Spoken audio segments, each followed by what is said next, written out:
How are we all doing today? I hope we're all keeping well out there. Well, things here have been slow, but we're tipping along anyway. I thought I'd give you a look at this. This is just a quick look now, mind you, because I'm taking it off the bench. I've just got it going, but it needs a lot of work. It's a HP 202C low frequency oscillator AF, and it goes up to as far as I think it's 600 kilohertz, around that mark.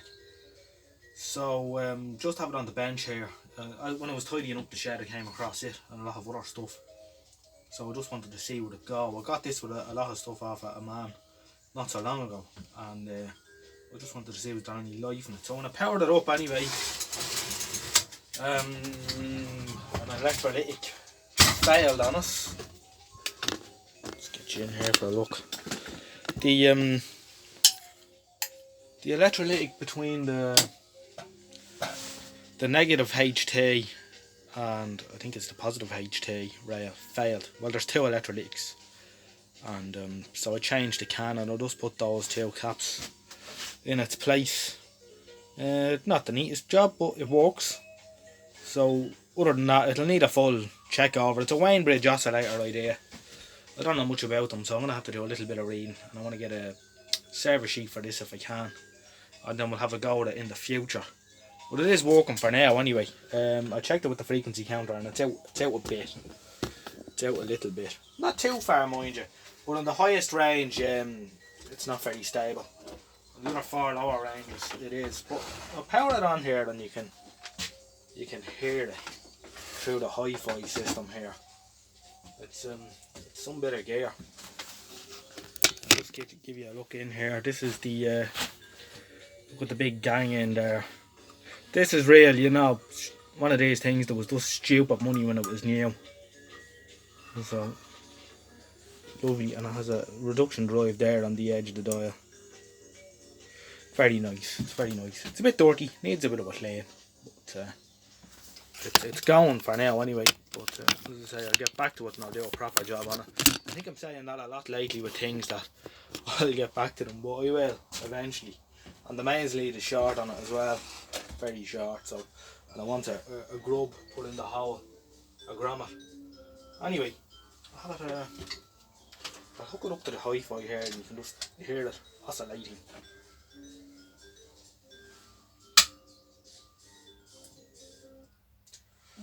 It does 20 volts peak to peak output, so there's plenty of drive out of it.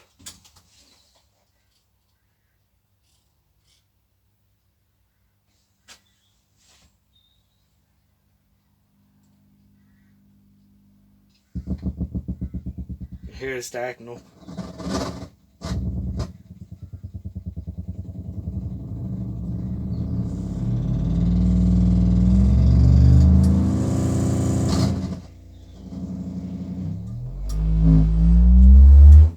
Wouldn't be long about blowing the shit out of your speakers.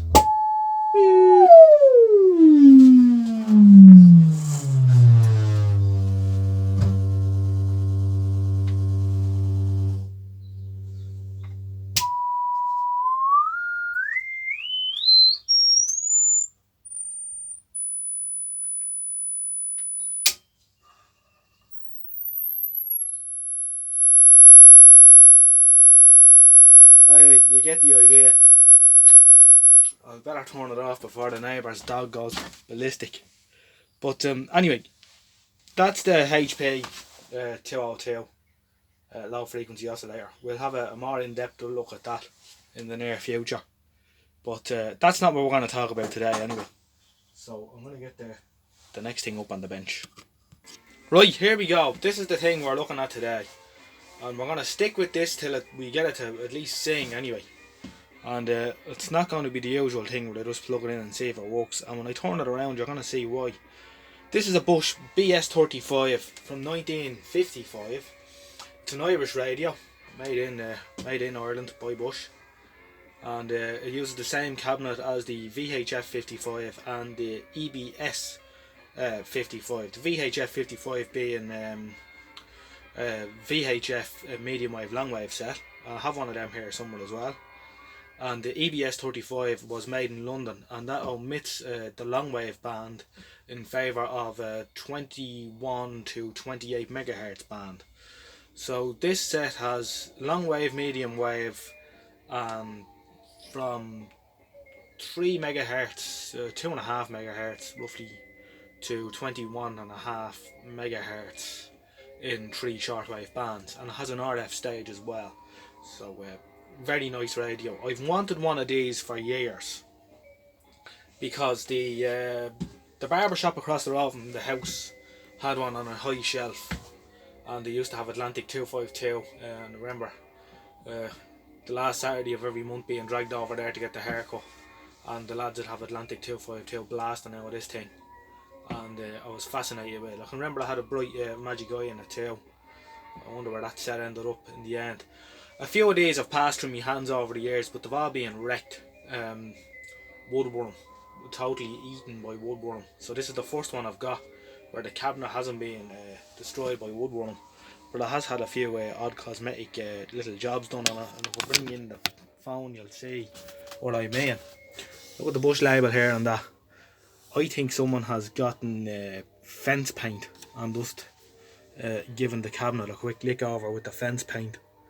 You can sort of see it there. The light isn't helping, but yeah. Now when I turn it around you'll see why I'm not in so much of a hurry to just plug it in. I have a spare chassis for it. That's one that I recapped years and years and years and years ago, where the cabinet was a total write-off as well, and I have the glass up there out of that cabinet. Now when I say it was a total write-off, I mean there was more or less nothing left of it. It was totally gone with woodworm. You could put your finger through it. But I did the chassis up on it and I had it working. It was working quite well. They are very sensitive, especially with the RF stage in them too. So anyway, without further ado, I'll spin it around and then we'll take it out of the cabinet. Right, you see what I mean? Someone has glued a hi-fi speaker into it. Bit unusual, I have to admit. So that'll have to go. So you can see there's various tape bombs going on here and stuff inside. These suffer with the rubber wiring, although I don't think it's too bad in this one. But if I bring the phone in, actually give you a good look at what's going on in here. You can see where they've used Tech 7 or something to glue the hi-fi speaker into the cabinet. So I should have a suitable speaker floating around here. I have a couple of elliptical speakers. Might not be 100% right, but nothing to be better than that anyway. So I suppose the thing to do is to whip the chassis out anyway, so I'll pull the knobs off the front.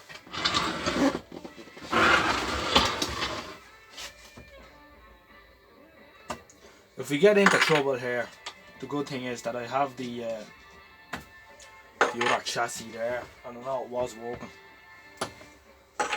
when I had a go at it years ago.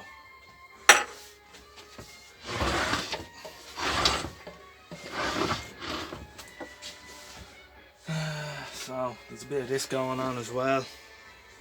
I don't know what that's about. And it's missing the back, and I don't think I have the back for it either.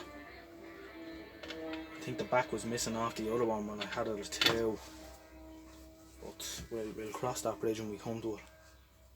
Should be able to find something half decent. So that's it. Now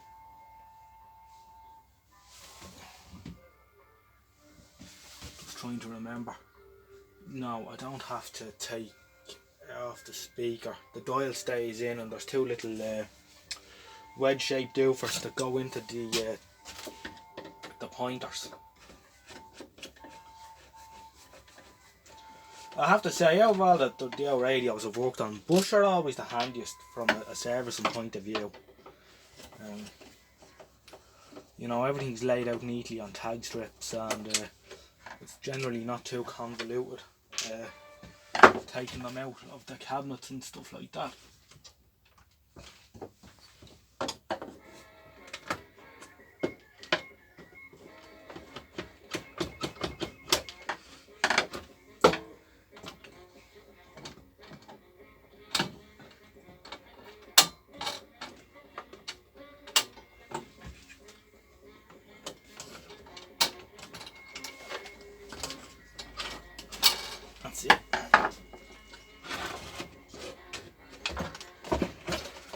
We'll see if any work was done under the chassis itself, or if they just put that hi-fi speaker into the cabinet. More or less untouched underneath, yeah. In fact, it is untouched. No one's been in near that part of it. So that's good. That is good.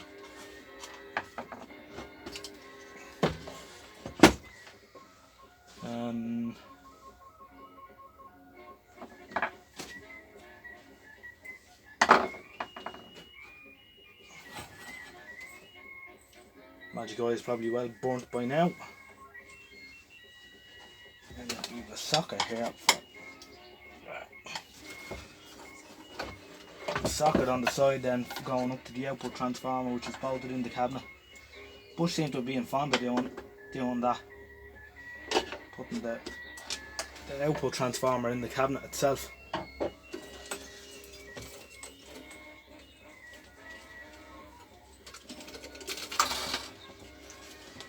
Right, so we've the chassis out, thankfully.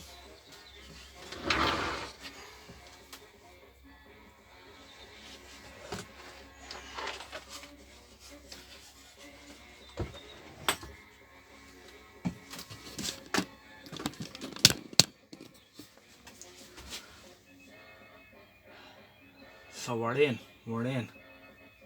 Getting that hi-fi speaker off of the Tech 7. I wonder can I get a Stanley blade in it or something and just cut through the crap there. I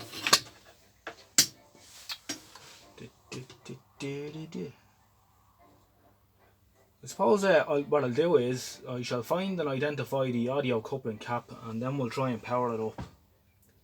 We'll wind it up on the Variac and blah blah blah blah blah blah blah. See if there's any life in it, and then we go from there.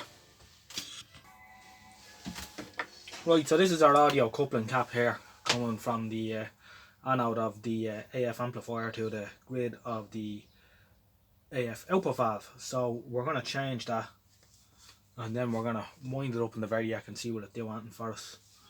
So I'm just going to cut him out. And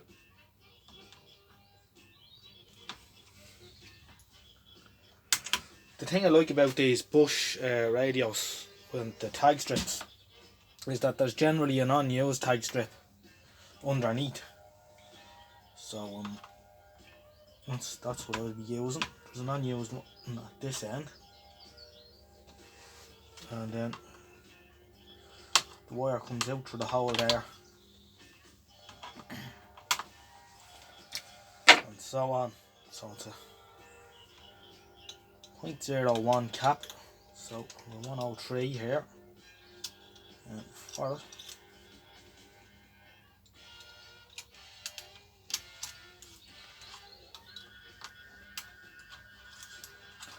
A lot of people are talking about, you know, putting the caps in the wrong way or whatever, but to be honest, my opinion on this is, you know, that you pick up home or whatever if the hot side, as the Yanks would say, of the foil is on the outside. But my opinion on this, and I'm only a layman here, so I don't really know what I'm talking about, but the newer caps that you're using are so much smaller to start that the surface area of what's going to be picking up any home is going to be much smaller, and I don't think it was ever a massive problem anyway. Maybe in TRF sets or regens where home and grounds are very important. But I mean, there's the one I'm after taking out, and here's the size of the one I'm replacing with. So it's a third of the size of the old one. So there's a third less surface area for the start. I bang them in any other way, and I've never had a problem yet. So that's my opinion. I think if a radio is that poorly constructed that it relies on which way the cap is put in, it's probably not worth doing up in the first place. Anyway, that's my opinion. Controversial. I could be controversial there now in what I'm saying, but I don't know. There's men there selling special machines and all for checking which way around your cap is, and if you give them lots of money, they'll show you how to make a machine and all this, and it's only a hobby anyway, lads, come on.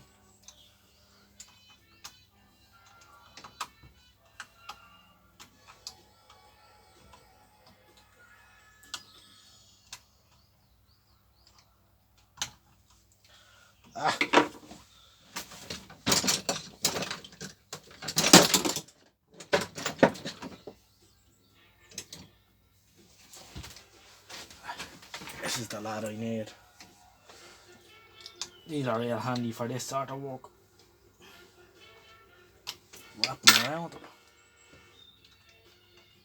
The bit off. Get the loose bit out so it can't short something out later on down the road. Bring a bit of solder on it.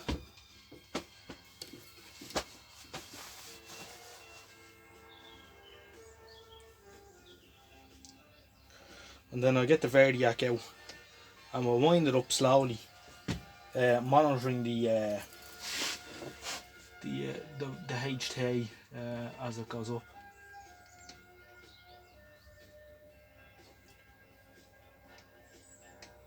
Need to turn up the heat a little bit. 290, that's a bit low. 360 sounds a bit better.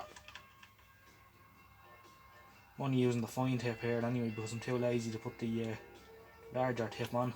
I was doing a bit of circuit board work the other day and I never bothered changing it around.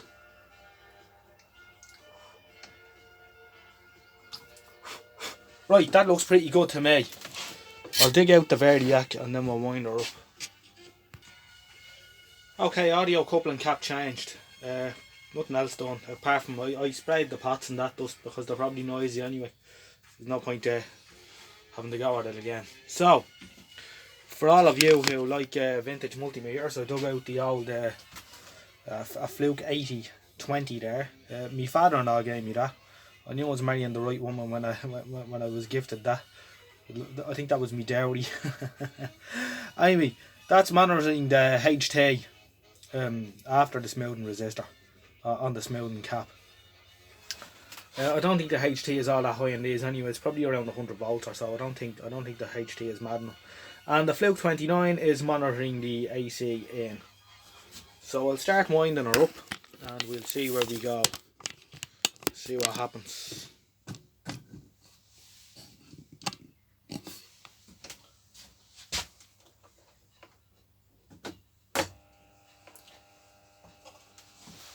Right.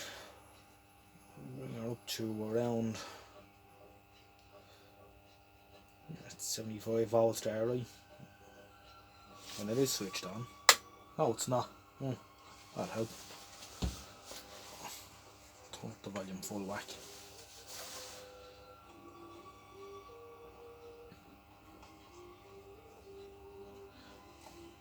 So nothing happening yet. So we'll go on up another little bit. Probably not going to do it until she hits 150 anyway.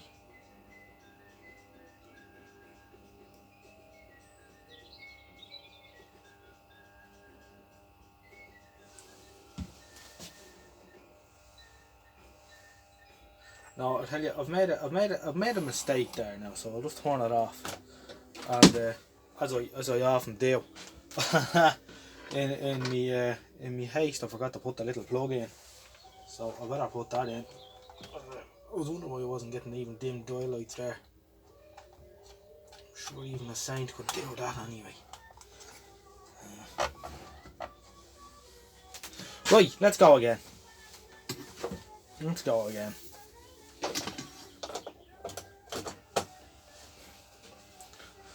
Right, same crack. Bring it up to about 75 volts and see what she do on. I can see the dial lights there. Dim, nice little dim glow off the dial lamps there. So it's doing something. Let's sit there for a couple of seconds and see does it start to wake up and wind her up another little bit then. The interesting thing with this set is, one of the interesting points is that it has a series heater chain. They're all U series Mullard valves, but it is fully isolated from the mains, so there's one a high voltage winding on the mains transformer for the valves. So that's kind of interesting that they didn't go with E series for whatever reason. 1 volt on the Fluke there, on the 8020. The HT is doing something. So we'll go for 100 then and see. 100 volts.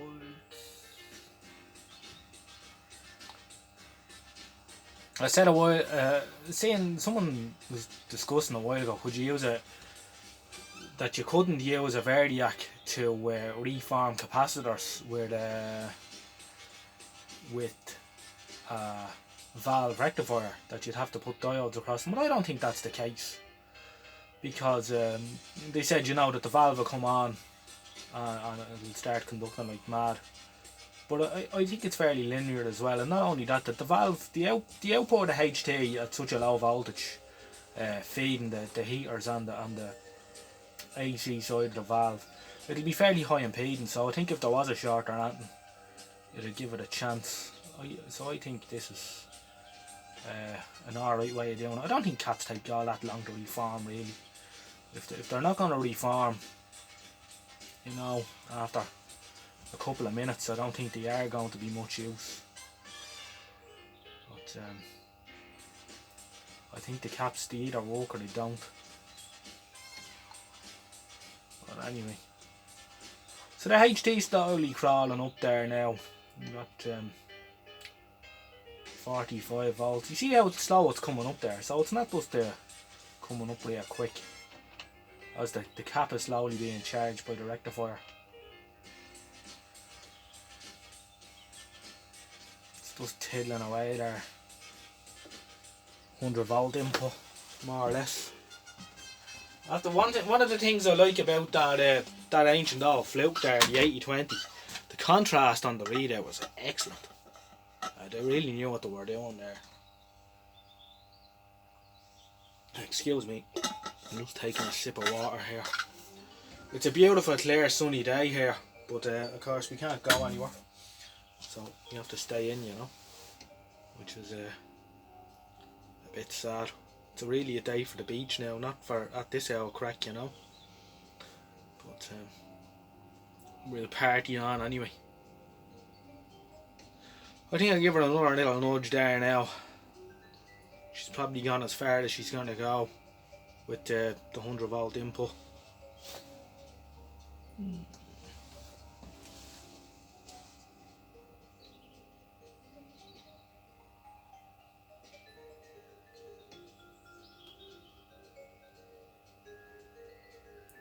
I'll our sell her around 120 for a little minute or two.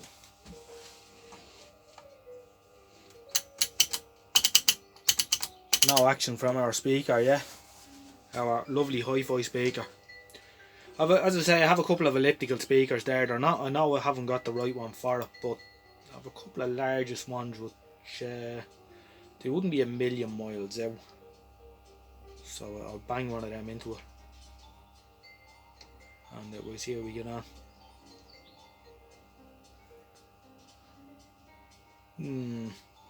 90 on the HT.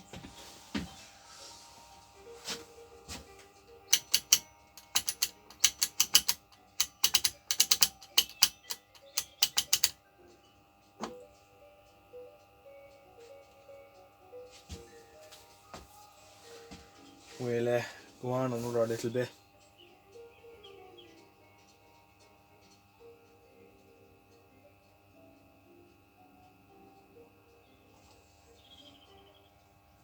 It's exciting stuff, this.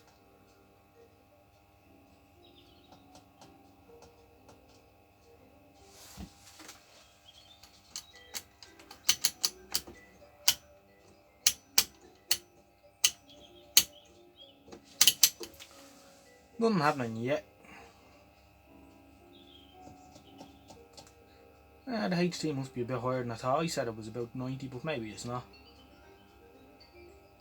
I should have downloaded the old service blurb. I'm going off the DAC that I did a while ago. Of course, that's an AC/DC set, so the HT will be lower anyway, which is working away great. By the way, the old DAC, the DAC 10 that I did in a video there maybe 2 months ago. Our Taoiseach here, our Prime Minister in Ireland, was giving an important speech about the current crisis there, maybe 3 weeks ago. Actually, it was St. Patrick's Day, so whatever that is, 2 weeks ago. And at 9 o'clock, and we don't have RTE or any of the national stations on the television in the house. we never watch it. So the wife was trying to get it up on the RTE player thing on the tablet, and it kept crashing. I said, hold on a minute. I went into the bedroom, brought out the DAC, plugged it in, and it worked away. And the speech was over and all, and the RTE player still wasn't working. So it just goes to show the importance of long wave and radio in situations like the current one that we're in. I think in the UK, where they're closing down all these local medium wave stations, where the BBC are closing down their outputs, I think they should knock that on the head for a couple of months, at least until all this is over. They still have BBC Merseyside playing a Please Retune to FM caption. And that, how long's that going on for now? 3 weeks? It's a bit silly. Anyway, that's just my opinion on that matter. We'll wind this up another bit. We'll let her have it. 200 volts. It should do something now if it's going to do anything. If it doesn't, we'll check the connections to the speaker and whatnot. I hear something out of the speaker.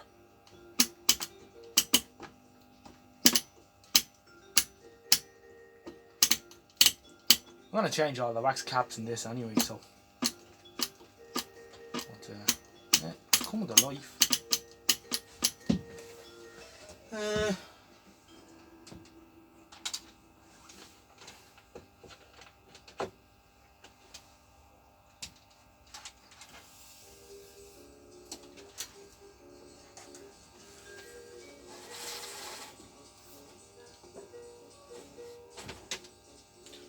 I think we'll try a little wire into the area socket on the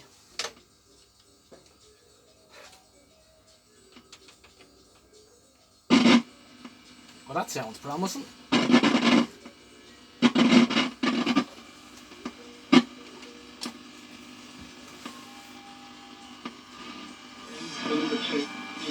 Oh, we like that. They're based at the Young Offenders Institution in Wetherby. My daughter-in-law, Alice Williams, is part of a small team there. She's a resettlement manager.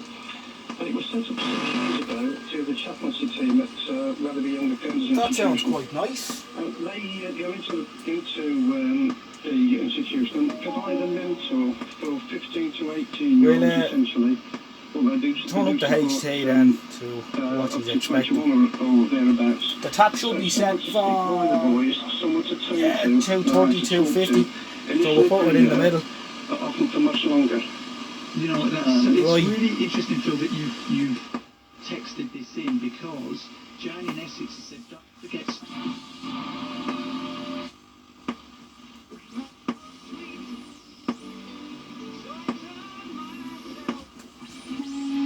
Colombian singer Shakira, when outlook on life is so important, Phil. Exactly. The team helped with. Sounds like Manx Radio. The season.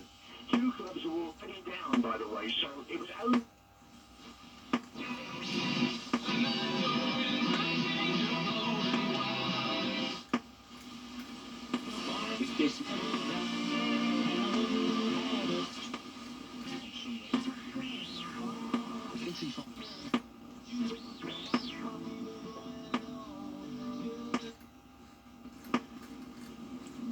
That sounds quite good already. I think with a proper speaker in that cabinet and tidied up a little bit, it's going to be quite good. We're going on for a half an hour with the video, so I'm going to knock it on the head here before the old memory card fills up or whatever.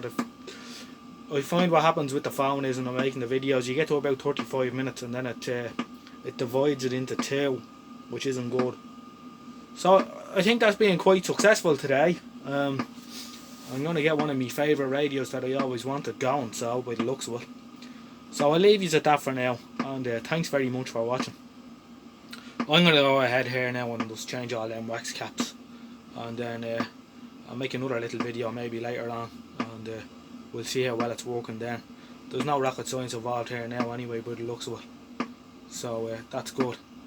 Thanks very much for watching. I'll get back to you very soon. I need to get back to that Dynatron Lytton as well, but yeah, I think I'll run through this real quick, and then we'll get back to that.